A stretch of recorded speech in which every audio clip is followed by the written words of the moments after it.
Astaghfirullah. Bismillahirrahmanirrahim. Assalamualaikum warahmatullahi wabarakatuh.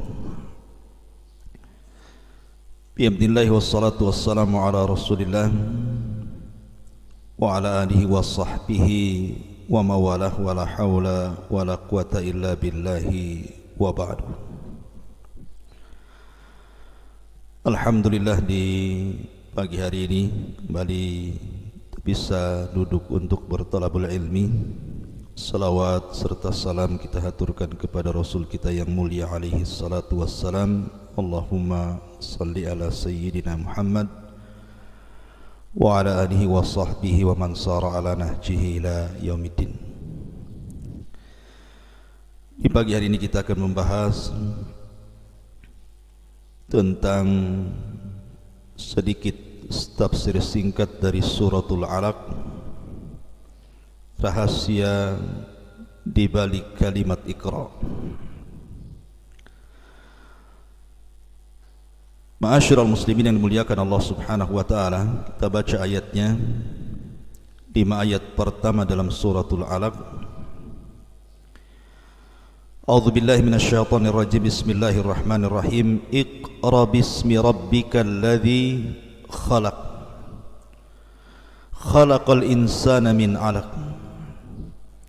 Iqra wa rabbukal akram alladzi 'allama bil qalam 'allamal insana ma lam ya'lam.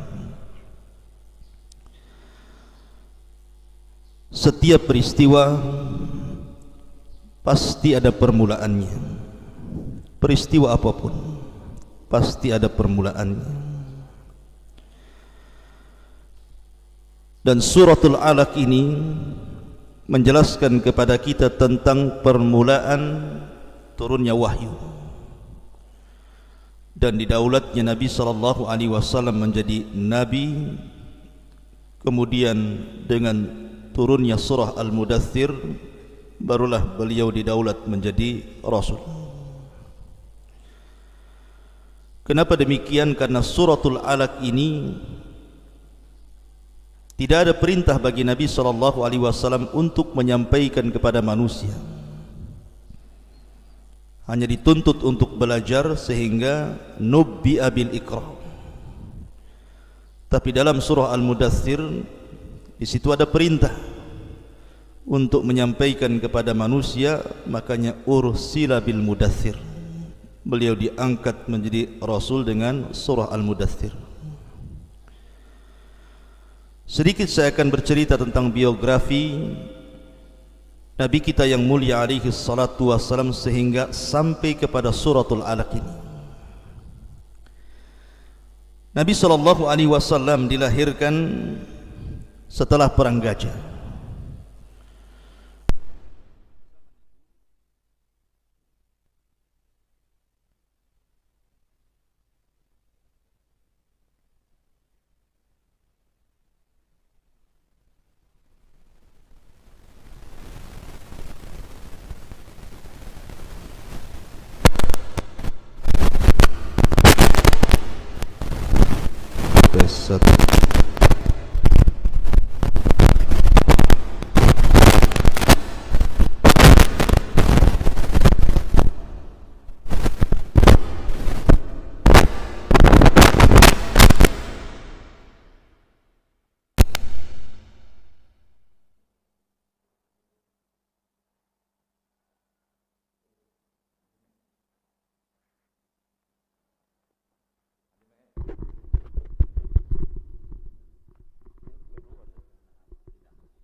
Saya ulangi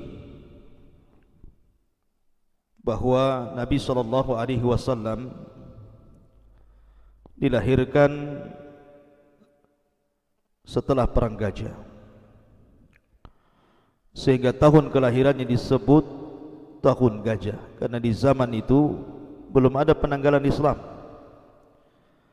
Penanggalan Islam itu baru terjadi di zaman Khalifah Amirul Mukminin Umar bin Khattab radhiyallahu anhu, dan diambil dari peristiwa hijrah Rasul sallallahu alaihi wasallam. Sehingga tahun yang dinasabkan kepada Rasul disesuaikan dengan peristiwa dan kejadian. Karena memang 50 hari sebelum lahirnya Nabi sallallahu alaihi wasallam terjadi penyerbuan Abrahatul Asram, dan Allah Subhanahu wa taala turunkan peristiwanya dalam suratul Fil. Maka Nabi sallallahu alaihi wasallam lahir 50 hari setelah tragedi perang gajah ini. Kebiasaan bangsa Arab, apabila anak itu lahir, maka biasanya mereka akan dititipkan ke orang-orang yang ada di Baduy. Karena dikenal orang-orang Baduy itu baik akhlaknya dan bagus bahasanya. Maka Nabi SAW kemudian disusukan kepada seorang wanita yang bernama Halimah As-Sa'diyah, yang sebelumnya disusukan kepada Thuwaibah Maula Abi Lahab. Tidak lama Nabi SAW berada bersama Halimah Sa'diyah, karena ada peristiwa yang menakutkan kala itu, di mana 3 malaikat datang dan membelah dada Nabi SAW. Kemudian Halimah As-Sa'diyah mengembalikan Rasul kepada Khadijah. Tetapi Nabi SAW tidak lama bersama bersama Aminah, afwan, ibundanya. Kemudian Aminah pun meninggal dunia di Abwa ketika berziarah ke Madinah. Kemudian di usia yang ketika itu belum balik, ada yang mengatakan di usia 6 tahun, Nabi SAW dikafil oleh kakeknya Abdul Muttalib. Tetapi Allah takdirkan juga Abdul Muttalib tidak lama, 2 tahun setelahnya kemudian meninggal dunia. Kemudian di usia 8 bulan Nabi SAW diasuh oleh pamannya Abu Talib. Karena bagaimanapun Abu Talib adalah saudara kandung dengan Abdullah.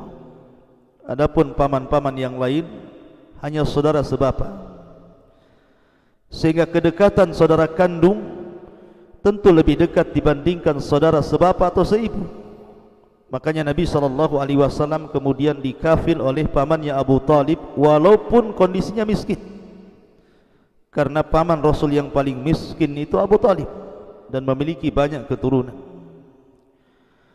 Kemudian di usia 12 tahun Nabi SAW diajak untuk berniaga, dilatih oleh Abu Talib untuk menjadi seorang pedagang. Diajaklah Nabi SAW rihlatas syita, menuju Syam untuk berniaga layaknya darah-darah perdagangan yang mengalir di tengah-tengah orang Quraisy. Berangkatlah Nabi SAW bersama Abu Talib.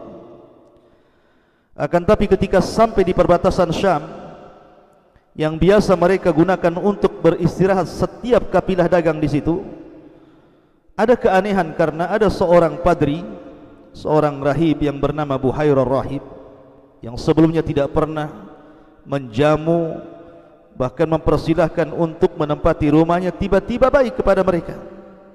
Diundangnya mereka makan dan meminta agar tidak boleh seorang pun dari kabilah Abu Talib kecuali harus hadir. Maka hadirlah untuk memenuhi panggilan makan daripada Buhairah Rahib ini. Kemudian Buhairah bertanya, masih adakah di antara kalian yang tertinggal? Maka Abu Talib mengatakan, ya, anakku tertinggal dan menjaga barang-barang dagangan kami. Kata Buhairah, panggil juga dia. Akhirnya Abu Talib memanggil Nabi SAW. Banyak bertanya Buhairah ini kepada Abu Talib,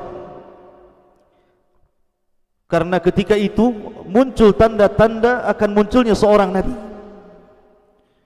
Sampai pada waktunya Buhairah bertanya soal ayahanda daripada Nabi SAW. Awalnya Abu Talib mengaku sebagai ayahnya, tetapi kemudian dia mengatakan ya, ayahnya sudah meninggal dunia. Kemudian terakhir Buhairah meminta agar anak tersebut, maksudnya Rasul, menyingkapkan bajunya. Kemudian dilihatnya tanda-tanda kenabian yang tertulis dalam kitab-kitab yang dibaca oleh Buhairah.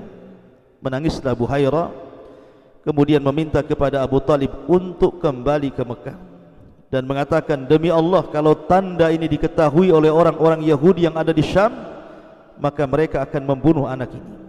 Anak ini calon seorang nabi, pulangkan dia ke Mekah. Maka akhirnya kemudian Abu Talib pun tidak jadi melatih Rasul untuk berniaga. Pulanglah Abu Talib mengantarkan Nabi SAW kembali ke Mekah. Ketika Nabi SAW berusia 15 tahun, terjadi perang yang disebut dengan Perang Fijar, dan juga peristiwa Hilful Fudul, dan Nabi SAW terlibat dalam perang ini dan juga Hilful Fudul. Kemudian 2 tahun setelahnya, Ka'bah mengalami kerusakan, banjir besar, akhirnya sebagian bangunan Ka'bah roboh. Lah orang-orang Quraisy kemudian mulai memperbaiki bangunan Ka'bah, tetapi ketika meletakkan Hajar Aswad kembali di tempatnya, terjadi khilaf antar kabilah. Maka akhirnya kemudian orang-orang pun meminta agar Nabi SAW yang meletakkan Hajar Aswad itu. Nabi SAW sejak kecil diberikan hikmah oleh Allah, kebijaksanaan, keadilan dan akhlak yang baik, sehingga akhirnya Nabi SAW meminta agar batu itu diletakkan di sebuah kain dan ujung setiap kain dibawa oleh seluruh kabilah, sehingga tidak ada satu pun kabilah yang merasa hasad dan iri kepada kabilah yang lainnya.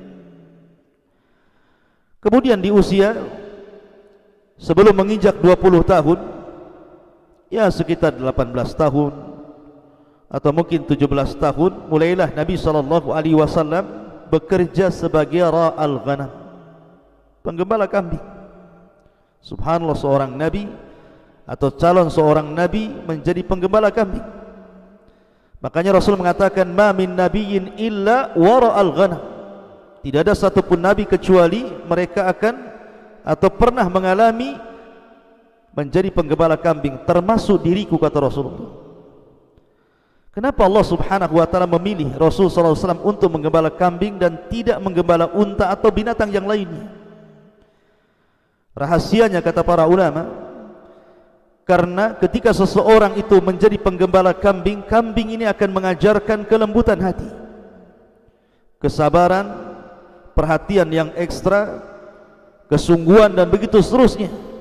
Artinya sebelum Nabi SAW kemudian diangkat menjadi Nabi dan Rasul dan akan mengemban tugas berat untuk menyampaikan risalah kepada umatnya, Rasul dididik dulu bagaimana cara merawat kambing, karena di situ akan muncul riqqatul qalbi, kelembutan hati, kemudian juga kesabaran, tanggung jawab dan begitu seterusnya. Sampai ketika di usia 20 tahun, maka terjadi banyak pernikahan di situ. Terjadi arus yang sangat banyak sekali, banyak orang menikah dari anak-anak sebaya Nabi SAW. Lah ketika terjadi arus ataupun pernikahan yang banyak, ada pernikahan yang sangat besar, dan kebiasaan orang-orang jahiliyah apabila seseorang menikah tentu tidak lepas daripada biduan wanita, kemudian minuman khamar, bernyanyi, kemudian menari dan begitu seterusnya, maksiat di mana-mana. Lah satu teman Nabi SAW yang sama-sama penggembala kambing menitipkan kambing-kambingnya kepada Nabi SAW karena ingin menghadiri arus. Dan subhanallah, disitulah Nabi SAW dikenal dengan amanahnya. Setiap dititipkan kambing dari teman-temannya untuk dirawatnya sementara penggembalanya menghadiri arus, tidak ada satupun kambing yang dimakan serigala, ataupun satu kambing pun yang hilang dari rawatannya. Akhirnya setiap hari seperti itu. Setiap ada acara, maka teman-temannya menitipkan kambing kepada Nabi SAW sehingga tersebarlah amanah Rasul di tengah-tengah para penggembala. Dari situlah mulai tersematkan kepada Nabi SAW kalimat Al-Amin. Karena nanti Rasul SAW dikenal di tengah-tengah orang-orang jahiliyah sebagai Sadiqul Amin. Kemudian setelah di usia 25 tahun atau sebelum itu, dan akhlak Nabi SAW sudah tersebar, muncullah seorang wanita yang sangat tahirah, yang sangat suci, yang sangat cantik, yang sangat kaya, melebihi kekayaannya kaum laki-laki di zaman itu. Dialah Khadijah bintu Khuwailid radhiyallahu anha. Ketika mendengar akhlak Rasul, amanahnya, kejujurannya, maka dia ingin menggunakan Rasul sebagai pekerjanya. Diundanglah Nabi SAW ke rumahnya, kemudian diajak bekerja sama dalam bisnis dengan sistem mudharabah ketika itu, di mana Khadijah yang memiliki modal, Nabi SAW yang memutarkan modal itu. Dan inilah sistem mudharabah pertama dalam Islam. Akhirnya kemudian berangkatlah Nabi SAW ke Syam, dan ini perdana karena ketika Rasul masih kecil tidak jadi untuk berangkat ke Syam, dan inilah ke Syam pertama yang dilakukan Nabi SAW bersama khadimah Khadijah radhiyallahu anha, disuruh untuk mengawasi Nabi SAW. Berangkatlah kemudian Nabi SAW bersama pembantunya Khadijah. Di tengah perjalanan, pembantu Khadijah ini selalu mengawasi gerak-gerik Nabi SAW, mulai dari ucapannya, kemudian muamalahnya. Karena dalam Islam itu kenapa safar disebut safar? Karena yusfiru tabi'atar rajul. Kenapa disebut safar orang pergi itu? Karena yusfir artinya menampakkan tabiat seseorang. Boleh jadi sebelum safar itu orang itu baik, nampak akhlaknya, tetapi ketika safar boleh jadi dia orang paling jahat, orang yang paling bakhil. Tapi Nabi SAW adalah orang yang baik ketika hadir ataupun safar, memang memiliki akhlak yang baik, sehingga tampaklah akhlak Nabi SAW antara safar dengan mukim sama saja. Bahkan yang lebih hebat daripada itu, Nabi SAW pulang dengan kegebilangan hasil yang luar biasa, yang sebelumnya Khadijah tidak pernah mendapatkan keuntungan sebesar itu. Apalagi Rasul menciptakan sebuah bisnis yang tidak pernah dilakukan di zaman Arab. Kalau orang-orang Arab itu mereka hanya membawa dagangan dari Mekah, kemudian menjual ke Syam, kemudian pulang membawa untung. Tapi Nabi SAW membuat bisnis baru, bukan hanya menjual barang-barang yang ada dari kota Mekah seperti kulit-kulit yang disamak dan yang semacamnya, tapi Rasul pun menjadikan keuntungannya dibelikan barang kembali di Syam untuk dijual di Mekah, sehingga keuntungannya lipat ganda. Dari barang-barang yang diambil di Mekah dapat untung, kemudian dibelikan lagi dan dibelanjakan dari Syam, kemudian dijual lagi di Mekah dan dapat untung, 2 kali lipat keuntungan. Dan ini belum pernah dilakukan orang-orang Quraisy, sehingga mendapatkan hati atau mendapatkan kedudukan di hati Khadijah bintu Khuwailid radhiyallahu anha. Belakangan Khadijah pun tertarik dan mengutus Nafisah untuk datang kepada Abu Talib. Maukah Muhammad itu menikah dengan diriku? Maka Nabi SAW mendengar kabar itu, dia berdiskusi dengan pamannya, karena sebagai birrul walidain. Kemudian pamannya mengizinkan untuk menikah dengan Khadijah. Resmilah Rasul di usia 25 tahun dan Khadijah di usia 40 tahun. Menikahlah Rasul dengan Khadijah, dan inilah pernikahan pertama Nabi SAW. Selama 10 tahun Nabi SAW menikah dengan Khadijah. Allah Subhanahu wa ta'ala anugerahkan berbagai macam nikmat. Karena kepercayaan Khadijah kepada Nabi SAW menjadikan seluruh hartanya, seluruh kekayaannya, seluruh rumahnya diberikan kepada Rasul. Maka Nabi SAW memulai memainkan bisnisnya. Disitulah dia kenal Abu Bakar, yang merupakan tajirul zahab. Abu Bakar itu penjual emas, dan penjual emas itu menguasai wilayah, karena emas itu barang kecil tapi keuntungan besar. Apalagi Abu Bakar dikenal a'lam binasabil Arab, seluruh nasab Arab Abu Bakar paham, sehingga berjalan ke kabilah manapun Abu Bakar dihormati. Nah, ketika Nabi SAW berkawan dengan Abu Bakar, dari sini menunjukkan bahwa Abu Bakar itu bukan kawan semasa Islam atau semasa hijrah saja, tapi semasa jahiliyah pun sudah berkawan, berbisnis dengan Nabi SAW. Kenallah Utsman bin Affan, Abdurrahman bin Auf dan sahabat-sahabat hebat dalam bisnis, maka mereka sudah berkawan sebelum Islam. Apalagi kemudian Nabi SAW menciptakan bank Islam pertama di dunia. Maksudnya bank-bank syariah pertama di dunia, karena Nabi sudah dikenal sejak zaman muda, dititipi apa saja Nabi pasti amanah. Lah para pedagang Arab ini apabila mereka melakukan rihlah fi syita was saif, baik ke Yaman ataupun ke Syam, terkadang khawatir dengan kekayaan mereka, maka selalunya mereka menitipkan kepada Nabi sallallahu alaihi wasallam, sehingga kamar Khadijah menjadi bank pertama di dunia, tempat penitipan orang-orang yang hendak berangkat dagang karena dikhawatirkan kekayaannya akan dicuri ataupun mungkin akan hilang. Maka sejak itu Nabi SAW luar biasa akhlaknya, dikenal bukan hanya amanah tapi sadiqul amin. Sampai dianugerahi, ada yang mengatakan 3 putra dari Khadijah, ada yang mengatakan 2. Yang mengatakan 3, pertama Ibrahim, yang kedua Thayyib, dan yang ketiga Abdullah. Yang mengatakan 2 Ibrahim Qasim, kemudian Abdullah dan Thayyib. Yang mengatakan 2 Qasim, adapun Abdullah dan Thayyib itu satu nama.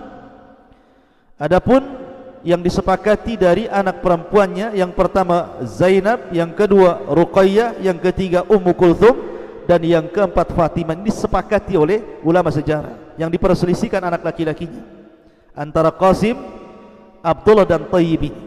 Ada yang mengatakan Thayyib adalah Abdullah, ada yang mengatakan Thayyib sendiri, Abdullah sendiri.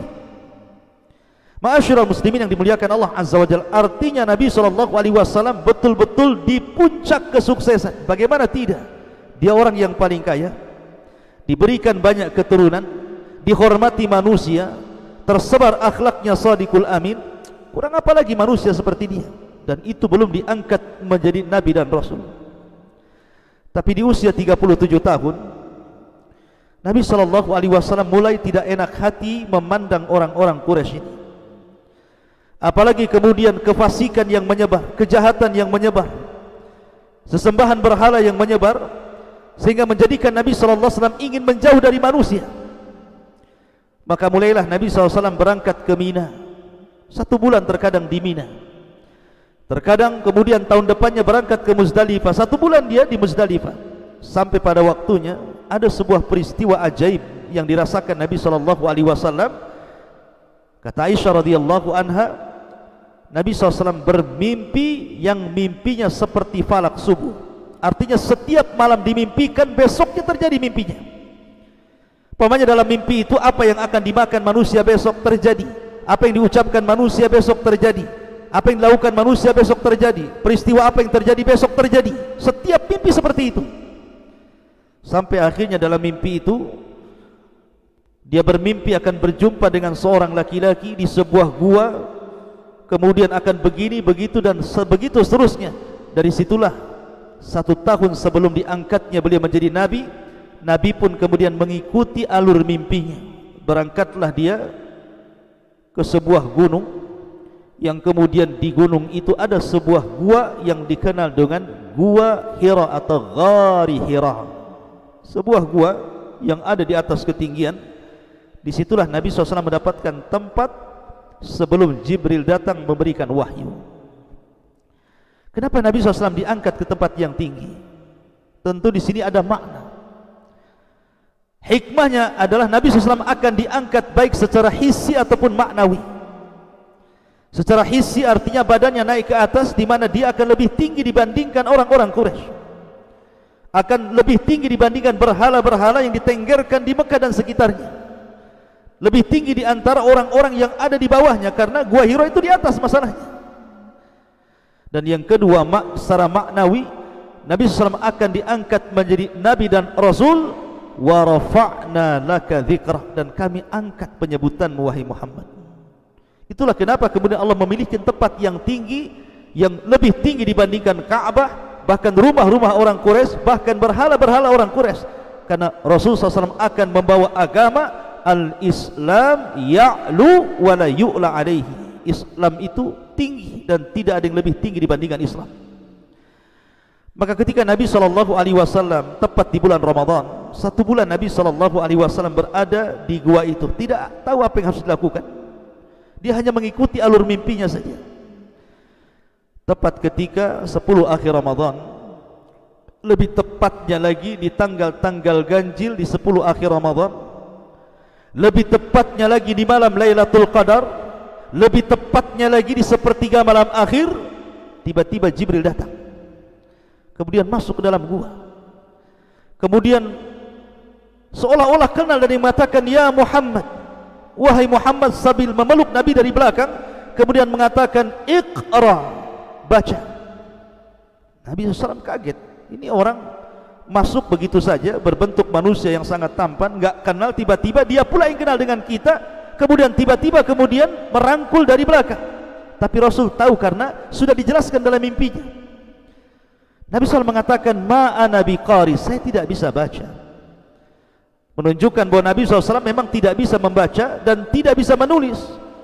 Apalagi dalam gua itu memang tidak ada bacaan yang dibaca, dan tidak ada pena serta tidak ada buku yang akan ditulis. Apa yang harus dibaca dan apa yang ditulis. Dan ini hikmahnya bahwa Al-Quran itu bukan dari Nabi SAW. "Lau kana min indi ghairillahi lawajadu fihi ikhtilafan katsira." Kalau Quran ini dari selain Allah, tentu akan kau dapati banyak perselisihan di dalamnya. Pasti satu ayat akan bertentangan dengan ayat yang lainnya. Tapi Quran datang dari Allah, bukan dari sisi Rasul yang membaca kitab-kitab kemudian mengarang, merangkai dan begitu seterusnya. Iqra, baca. Ma ana biqari, saya tidak bisa baca. Kemudian dirangkul lebih keras lagi dan mengatakan, "Iqra, bacalah." Kata Rasul, "Ma ana biqari," aku tidak bisa baca. Sampai 3 kali. Setiap membaca Iqra, rangkulannya semakin keras, sampai ketiga kalinya keringat Rasul bercucuran dan mengatakan, "Ma ana biqari." Kata para ulama, apa hikmah kenapa Jibril memeluk Nabi SAW semakin erat sampai kemudian Rasul SAW keluar dari dahi Rasul itu keringat yang luar biasa, bahwa ilmu itu tidak bisa diraih kecuali dengan ijtihad, kesungguhan. Ma'asyiral muslimin yang dimuliakan Allah Subhanahu wa taala, intinya bahwa Nabi SAW akhirnya ditalkinkan malaikat Jibril, "Iqra bismi rabbikal ladzi khalaq, khalaqal insana min 'alaq, iqra wa rabbukal akram, alladzi 'allama bil qalam, 'allamal insana ma lam ya'lam." Bagaimana tafsir surah Iqra ini? Dan bagaimana akhir dari peristiwa ini? Karena memang kondisinya hujan, mungkin juga suara kurang jelas. InsyaAllah kita lanjutkan di lain kesempatan. Mudah-mudahan ada manfaatnya. Subhanakallah bihamdika, asyhadu an la ilaha illa anta, astaghfiruka wa atubu ilaik. Allah ta'ala. Assalamualaikum warahmatullahi wabarakatuh.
أستغفر الله